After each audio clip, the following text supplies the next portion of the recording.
یہ بے غیرت منافق بیٹھ کر یہ بات کہہ رہا ہے، ان کے اعمال پہ اسے ترس آتا ہے. یہ وہ شخص ہے کہ جس پر نہ آسمان کو رونا آئے نہ اس کو زمین نکل کر شرم آئے. یہ وہ شخص ہے کہ جس پہ نہ آسمان کو رونا آئے نہ زمین اسے نگل کے شرمائے. صحابہ تو وہ تھے کہ جن پر آسمان رویا تھا، جنہیں زمین نگل کر بھی افسوس میں تھی کہ کائنات میں اللہ کے آسمان کے نیچے انبیاء کرام علیہم السلام کے بعد اگر کوئی سب سے زبردست مخلوق گزری ہے تو نبی صلی اللہ علیہ وسلم کے ساتھی گزرے، آپ کے اصحاب گزرے. ان سے بہترین، ان سے زبردست انبیاء کرام علیہم السلام کے ساتھ بعد کوئی نہیں گزرا. اور یہ بے شرم مرزا، بے غیرت، جس کے اپنے اعمال کا پتہ نہیں، بے غیرت بے شرم کہتا ہے. ان کے اعمال جب دیکھتا ہوں میں کہتا ہوں اللہ تعالیٰ معاف ہی کرے یار. تو پھر تو رضی اللہ عنہم کس کو کہہ رہا تھا بے غیرت؟ رضی اللہ عنہم کے معنی کیا ہوتے ہیں؟ جن سے اللہ راضی ہوا تو اللہ معافی کرے. یہ کیا دوغلا پن ہے؟ کبھی تو کہہ رہا اللہ ان سے راضی ہوا، کبھی کہہ رہا اللہ انہیں معاف ہی کرے یار. ایسا ہے مرزا بے شرم. ایک اس کا وہ چہرہ ہے جو یہ دنیا کو دکھا رہا ہے، ایک یہ بے غیرت ہے. اچھا کہتے ہیں، اور شیخ زبیر صاحب کہتے ہیں کہ اس پہ تو اس راوی میں تو یہ خرابی پائی جاتی تھی اور یہ حنفی ہمیں اس کی روایت پیش کر رہے ہیں. پھر ساتھ ہی لکھتے ہیں وہ اہل سنت کے امام ہیں اور وہ ثقہ اور صدوق راوی ہیں. ان تمام چیزوں کے باوجود، اور وہ اس لیے انہوں نے لکھا ہے کہ میں نے علی بن الجعد کے پہ جو یہ نقل کیا ہے نا جرا، اس کی بنیاد پہ میں نا اس کو ضعیف نہیں کہہ رہا، میں دوسری بنیاد پہ کہہ رہا ہوں. لو بھائی، مرزا کا دوسرا جھوٹ، مرزا کا دوسری تحریف سن لو. میں پہلے وہ پیرا پڑھ چکا تھا، دوبارہ سے وہ پیراگراف آپ کو پڑھ کے سنا رہا ہوں. سنیے گا ذرا بات کو. یہ صفحہ نمبر 65 ہے. یہ پیرا دوبارہ سے دیکھ لیجئے ایک دفعہ کہ کہیں بھول چوک نہ ہو جائے. سنیں ذرا بات کو. مرزا دیکھو مرزا نے کیا کہا ہے، سمجھنا ذرا بات کو. صفحہ نمبر 66 اور 67 بھی دیکھ لیجئے. یہ سنو ذرا بات کو. مرزا کہہ رہا ہے، شیخ زبیر صاحب کہتے ہیں اس پہ تو اس راوی میں تو ایک خرابی پائی جاتی ہے اور یہ حنفیہ میں اس کی روایت پیش کریں. پھر ساتھ ہی لکھتے ہیں وہ اہل سنت کے امام ہیں اور وہ ثقہ اور صدوق راوی ہیں. میں شیخ زبیر کی عبارت آپ کو پڑھ کے سنا رہا ہوں، سنیے گا ذرا بات.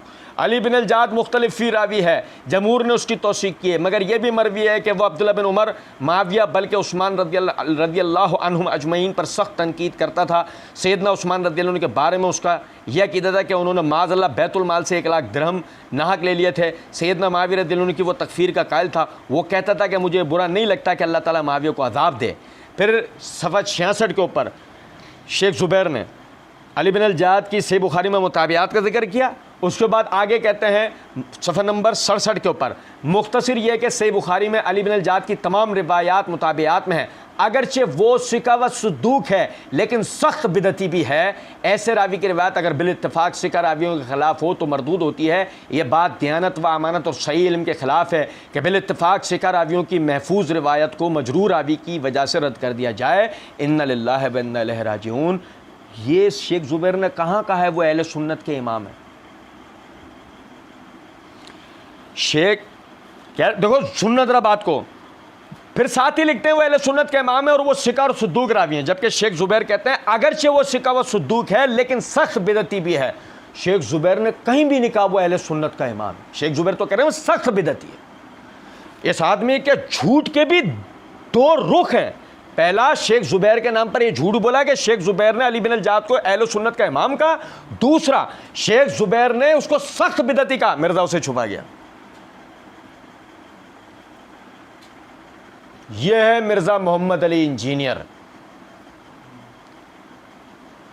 میں کہہ رہا ہوں اگر یہ آدمی جھوٹ نہ بولے یہ اپنا چورن بیچ ہی نہیں سکتا. اور یقین کریں اسے اندھی بیری لنگڑی لولی سننے والی عوام نہ ملی ہوتی، یقین کریں آج یہ ایک چوراہے پر بھیک مانگ رہا ہوتا، دنیا میں کوئی آدمی اس کا سننے والا تک نہ ہوتا. کیونکہ سننے والے غیر جانبداری سے سنتے، تحقیق کرتے، اصل کتابیں اٹھاتے، علماء سے رجوع کرتے، دیکھتے، پوچھتے، اور جب اس کے مرزا کے کہے ہوئے جھوٹ، فراڈ، دھوکے بازیاں سامنے آتی، لوگ قیامت تک کے لیے مرزا پر لعنت بھیجتے تھے، جیسے مرزا قادیانی پر لعنت بھیجی۔ اندازہ کرو یار کس طرح یہ آدمی لوگوں کو دھوکہ دیتا ہے۔ اور سنیں گا ذرا بات کو، میں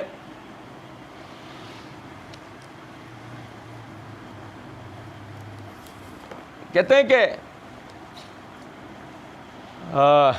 انہوں نے لکھا کہ میں نے علی بن الجعد پہ جو یہ نقل کیے نا، ذرا اس کی بنیاد پہ میں نے اس کو ضعیف نہیں کہہ رہا، میں دوسری بنیاد پہ کہہ رہا ہوں، لیکن میں آپ کو بتانا چاہ رہا ہوں کہ ایسے لوگ بھی موجود ہیں۔ یہ شیخ زبیر صاحب نے لکھا ہے، ٹھیک ہے، ابھی تک موجود ہے، اس کا PDF موجود ہے۔ اب آپ نے پوچھا علی بن الجعد کون ہے؟ امام احمد بن حنبل کے استاد ہیں، امام احمد بن حنبل کے استاد ہیں، اور ان کی کتاب ہے مسند احمد ہے نا، جس طرح اس طریقے سے مسند جو ہے علی بن الجعد بھی موجود ہے۔ اہل سنت کی مین اسٹریم کی کتاب ہے یہ احمد بن حنبل کے استاد ہیں، امام بخاری کے دادا استاد۔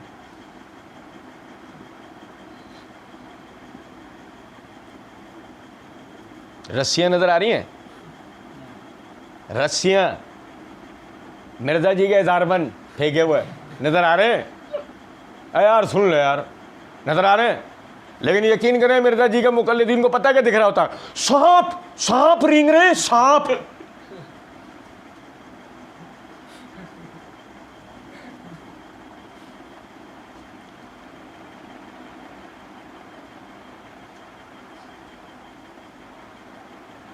اب آپ نے پوچھا علی بن الجعد کون ہے؟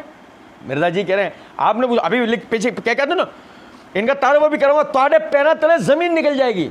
اب یہ مرزا جی زمین کھینچ رہے ہیں، سنیں ذرا بات سنیں۔ اب آپ نے پوچھا علی بن الجعد کون ہے؟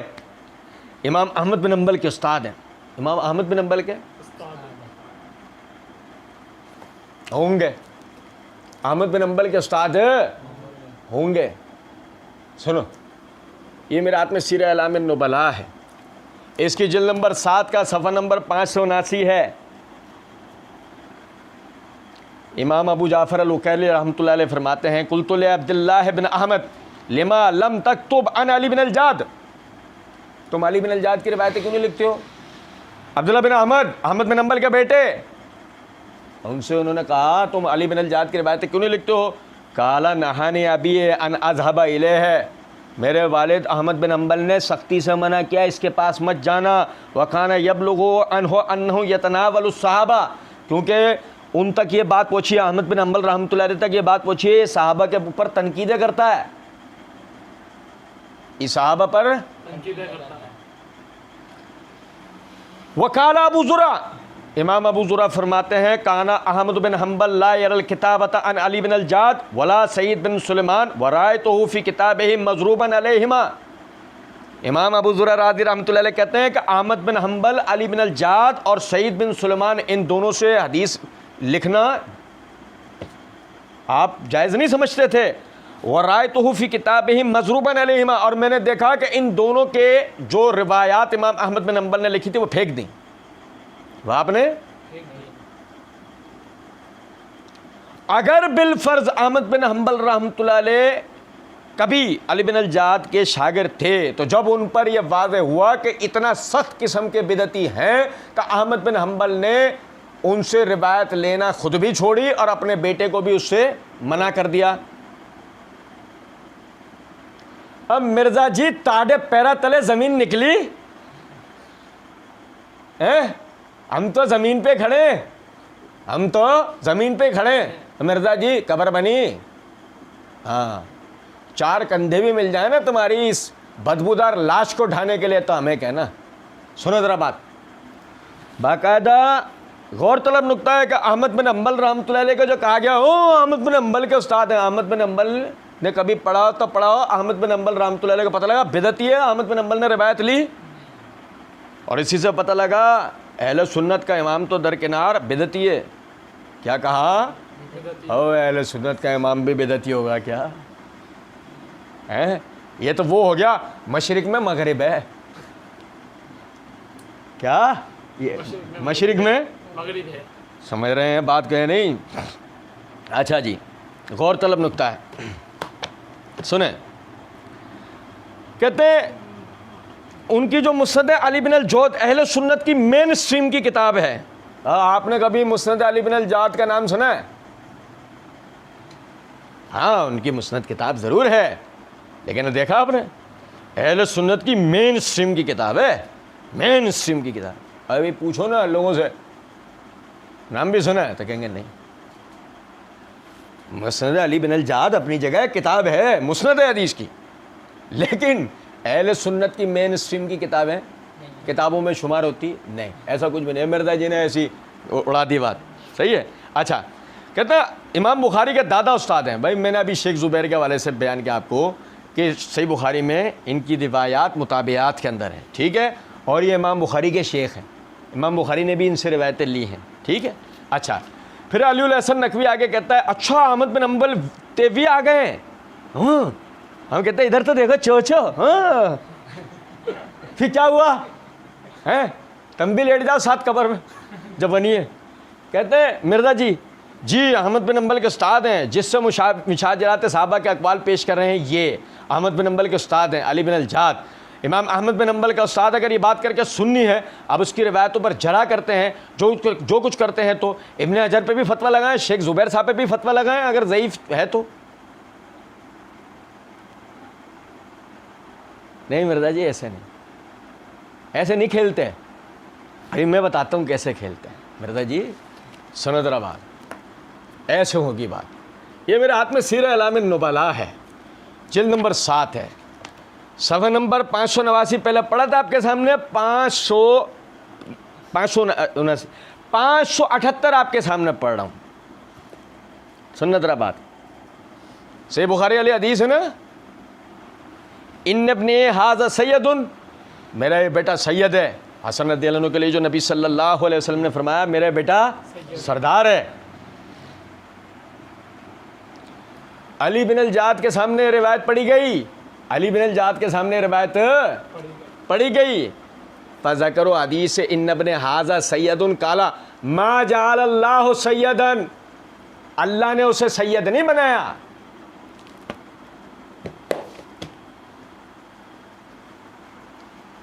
مرزا جی علی بن الجود معاویہ رضی اللہ عنہ پہ ہی تنقید نہیں کر رہا، حسن رضی اللہ عنہ پر بھی تنقید کر رہا ہے. اب لگاتے ہیں فتویٰ، لگاؤ. سمجھے ہے بات کو یا نہیں؟ تم پہ ہی چھوڑا، جو دل کرے بول دو. میں بتاؤں ناسبی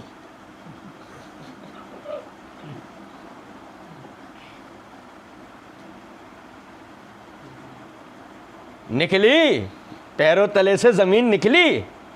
میں نے کہا تھا نا مرزا جی ایسے نہیں. مسئلہ یہ ہے وہ تمہاری پبلک ہے، تم اس غار میں سے تو باہر آؤ، تم ہمارا سامنا تو کرو. وہ تو ہم بتائیں گے پیروں تلے سے زمین کس کے نکلتی ہے. سنو ذرا بات کو. نعوذ باللہ وہ کہتے ہیں ما جعل اللہ سیدن،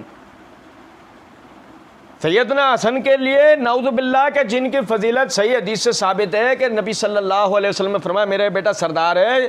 علی بن الجود کہہ رہا ہے اللہ نے ان کو سید نہیں بنایا، نعوذ باللہ. اب مرزا جی یہ بات کر کے علی بن الجود سن نہیں رہا یا نہیں؟ اب بتا ہیں اب اس کی روایتوں پر جرا کرتے جو کچھ کرتے ابن حجر پہ بھی فتویٰ لگائیں. نہیں مرزا جی اسی پہ لگاؤ فتویٰ، شیخ زبیر اس پہ، کیونکہ ابن حجر شیخ زبیر وغیرہ تو اس کا بدعتیوں نے واضح کر دیا نا، ہم ان پہ فتویٰ کیوں لگائے؟ ہاں تو نے اس کا بدعتی ہونا چھپایا، تیرے اوپر فتویٰ لگے گا. اور فتویٰ پتہ ہے کس چیز کا لگے گا؟ محرف، کذاب، تعریف کرنے والا، جھوٹ بولنے والا، اور دجال، دھوکہ دینے والا. دجال اکبر نکلے گا نا. اور اگر مرزا اس وقت میں زندہ ہوا تو اس کو میرا بیٹا گلے لگا کے مرزا سے خوش ہو جائے گا. میرا بیٹا ابو ابلیس سے بیٹا تیرے دادا، میرا بیٹا. یقین کرے ایسا دجال ہے، یقین. اور آخر میں میرا موسٹ فیوریٹ پارٹ، میں یہاں پہ وقت زیادہ ہو گیا ہے، میں یہیں سے بات دوبارہ سٹارٹ کروں گا انشاءاللہ. اگلا ہمارا جو ریکارڈنگ ہے یہیں سے ہم شروع کریں گے، لیکن میرا فیوریٹ ہے، اس کو پڑھوں گا نہیں نا مجھے خوشی نہیں، میرا دل خوش نہیں ہوگا. سنیں اگر ضعیف ہے تو یعنی مرزا جی کہتے ہیں اگر ضعیف ہے تو یعنی اتنے بے ایمان ہیں نا، یعنی ہر چیز کو ضعیف ثابت کرنے کی کوشش کرتے ہیں.